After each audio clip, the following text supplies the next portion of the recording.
avô foi uma ausência para a minha mãe, por que é que agora parece querer comunicar comigo? É uma figura que eu não conhecia mesmo de todo. Portanto, não é conhecia pouco, não conhecia. E eu quis muito que o filme refletisse essa busca, não é? E nessa medida há uma certa cronologia, mas claro que também há muita construção nessa cronologia. No fundo, esse filme mais revelador, não é? Mais o lado de epifania do filme, que é o arquivo da RTP, só no processo do filme, quando eu já tinha decidido que ia, é que o encontro, embora eu já tivesse uma memória que de repente acordou de que existiria uma coisa qualquer com o meu avô no arquivo da RTP, num programa um pouco surreal. Pronto, tinha um pouco essa ideia. Quer dizer, o lado surreal só quando me confrontei com o programa. Mas o filme é todo, se tu quiseres, há um misto de coisas que eu fui encontrando antes da rodagem, mas como o filme é todo sobre coisas que encontramos, mas que nunca encontramos realmente a resposta única, mesmo que eu tenha encontrado coisas fora da rodagem que depois incorpore no processo de rodagem, numa mise-en-scène, há sempre novas questões que surgem no próprio ato de filmar. Portanto, é um bocado difícil separar as águas. É, claro, um filme construído, não é autorreflexivo no sentido de que tudo o que me está a acontecer de feitura do filme está ipsis verbis lá, mas há muita coisa que sim, e há muita coisa que depois eu aproveito e vou mais além, mas aproveito esses momentos de busca, não é? Por isso é que há muita coisa em minha casa, com os papéis na parede, porque esses papéis e esse painel está sempre a crescer, e cresceu na pesquisa, cresceu na rodagem e cresceu na montagem. O final da viagem eu desconhecia, não é? Eu tinha sempre em mente que, numa narrativa um bocado clássica, que haveria de entrar em casa da minha tia.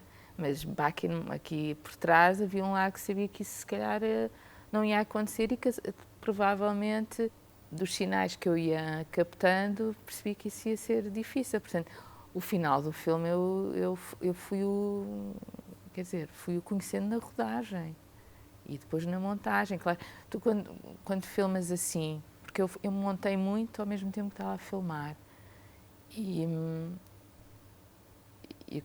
não havia um tratamento visual escrito antes, claro, mas em que eu sabia, lá está, voltando, que o MacGuffin do filme seria encontrar as saquinhas, mas na realidade não fazia ideia que as ia encontrar. E quando estás a filmar isso, depois há um momento em que tu começas a forçar-te a encontrar a estrutura do filme e tens a intuição de, ok, isto é um possível final, não é? Mas se calhar o final vai ser já à noite, sei lá o que é que vai acontecer. Quem me diz que um dia umas netas minhas não venham a descobrir esta coleção numa das minhas gavetas? Eu acho que o filme, pronto, é uma história de família, mas é apenas um pretexto, não é?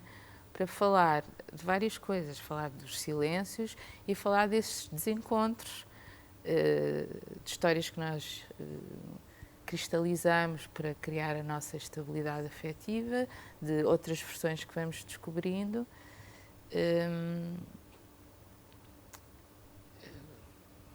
Eu acho que é, como é que eu hei de explicar? A família, de facto, é um pretexto para isso, mas é também um filme muito sobre essa questão que tu dizes de como é que um arquivo, que acaba por ser um arquivo muito subjetivo, não é?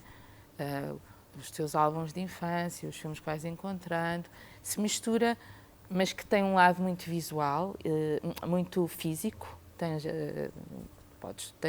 podes tocar nele, mas que tem tanta importância como um arquivo subjetivo mais invisível, que são as tuas memórias, os teus sonhos e por aí fora. E eu acho que o que é interessante e o que eu tentei fazer é mostrar como esse confronto entre o passado e o presente há quase dilui-se um bocado. De repente já não sabemos se estamos no passado, se estamos no presente e como é que rapidamente do confronto dessas imagens aparentemente do passado e apropriadas no presente, as coisas podem mudar, não é? E o filme também é um bocado sobre isso, é como é que tu vais construindo a tua afetividade e quem tu és a partir desse arquivo, não é? E como é que podes depois, com mais um ponto, com mais uma memória, qualquer coisa, de repente as coisas irem mudando e olhares para ele de outra maneira, não é? Quem é? Perguntaram-lhe. É o meu pai. Há muitas dúvidas como é que tu trabalhas o arquivo, não é? Inicialmente pensei tê-lo silencioso completamente e respeitar o arquivo na sua origem. Mas depois comecei a sentir que, não, calma, este arquivo está a ser apropriado por mim e há todo um lado simbólico e subjetivo que eu estou a tentar a tirar dele, não é? A questão do revólver, a própria encenação dentro do próprio filme. E isto já vai, quer dizer, eu não tenho que ser fundamentalista nesta questão de manter o lado puro da origem da imagem, porque, de facto, isto são imagens, em última análise, de ficção também, não é?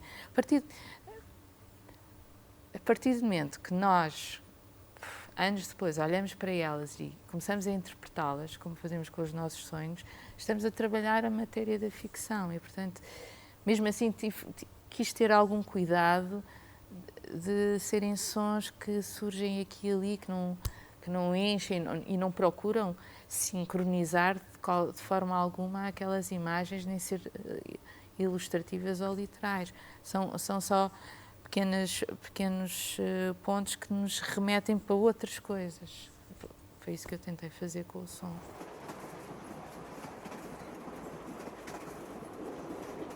A minha mãe é que fez o seu próprio álbum aos 18 anos, isso está presente no filme. Eu acho que, de certa forma, fiz o meu, não é? Com outros ingredientes, com outras coisas, mas tal como... E é esta parte que eu acho que é interessante, que vai passando de geração em geração, tal como houve uma quantidade de histórias que foram omitidas à minha mãe e que ela teve que ir buscar bocadinhos aqui e ali para construir uma narrativa coerente para ela, sentimentalmente. Eu, de certa forma, fiz a mesma coisa, com o objetivo de fazer um filme, mas se calhar mais do que isso, não é? Eu depois, às tantas, também não quis explorar demasiado, mas o filme, a todos os momentos, há lá um momento que tu sentes que houve aqui uma porta que se fechou, houve aqui uma... Eu tive que forçar chegar a... Não, isso é completamente verdade e fiel ao que aconteceu na rodagem e na pesquisa. Quer dizer, foi tudo difícil de chegar lá. E é nesse sentido que eu acho que o filme é... Lá está, a família é um pretexto, a história da minha família é um pretexto para falar de um sentimento mais geral. E pronto, eu acho que é um filme que tem uma dimensão política por causa disso. Porque, no fundo, é um filme que está-nos a falar de um Portugal, mas que também remete para muitos outros países, que está a falar sobre o que é o trauma e sobre esta coisa de não falarmos sobre as coisas e obstaculizarmos a livre informação. Há aqui, em nome da proteção de outras coisas, por exemplo, depois há o culminar daquela folha da PIDE que foi expurgada do processo e que eu não sei, daqui a 20 anos, só daqui a 20 anos é que saberei o que é que lá está. Mas a todo momento, desde do mais particular e mais dentro da família, que é o caso da minha tia, até às instituições mais... houve sempre momentos de entrave. Por acaso, curiosamente e ironicamente, devo dizer que a Torre Tombo foi assim a instituição que mais ajudou e mais, acho incrível. Claro que o facto dos arquivos da PIDE já terem sido abertos e por aí fora ajuda no processo, mas acho que são pessoas muito atentas já a estas contradições que há, esses conflitos que há entre tu obteres informação e até que ponto essa informação pode entrar a prejudicar terceiros e não sei o quê. Mas, por exemplo, com o hospital e com a Comissão Nacional de Proteção de Dados, tudo foi difícil. Foi muito difícil. Eu tive que escrever uma espécie de um parecer, uma fundamentação, para conseguir realmente ter acesso a esses dados. E foi uma fundamentação, um bocado... apesar de eu ter um passado de direito, e inconscientemente às vezes aquilo vem-me, mas foi uma fundamentação completamente cinematográfica. Basicamente, há uma linha de um artigo, de um regulamento, que diz que só se pode ter direito a dados sensíveis se o autor dos dados der o seu consentimento. Ora, o meu avô já tinha morrido e isso era muito complicado. E eu o que fiz, fui agarrar nos poemas dele, que ele quis publicar, e que, no fundo, relatavam e revelavam as condições de vivência no telhal. E com isso, e mais uma série de argumentos, convenci-os de que, apesar do meu avô estar morto, lá de lá, ele estava a dar o seu consentimento. O filme também tem esse lado um bocado fantasmático, não é? De pessoas que não estão aqui, que falam connosco, de certa maneira.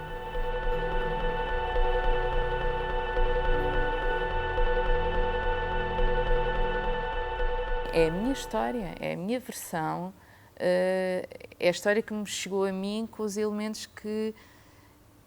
E além do mais, é uma história em que eu me baseio em coisas completamente etéreas, quase, em sonhos que eu tenho, em recordações que de repente me surgem. Portanto, e é uma versão. Eu tenho a certeza que a minha tia terá outra e outros tios terão outra, e é óbvio que o facto de eu não estar ligada a essa família de uma forma afetiva, porque a minha mãe pouco conviveu com ela, me permite um distanciamento que faz com que eu possa contar a história desta maneira. Mas eu quis muito salvaguardar essa questão, que isto é mais um pretexto. Eu acho que quando as pessoas veem este filme, espero eu, acho que toda a gente sabe que na sua família também há histórias assim, não é? Portanto, também não é assim...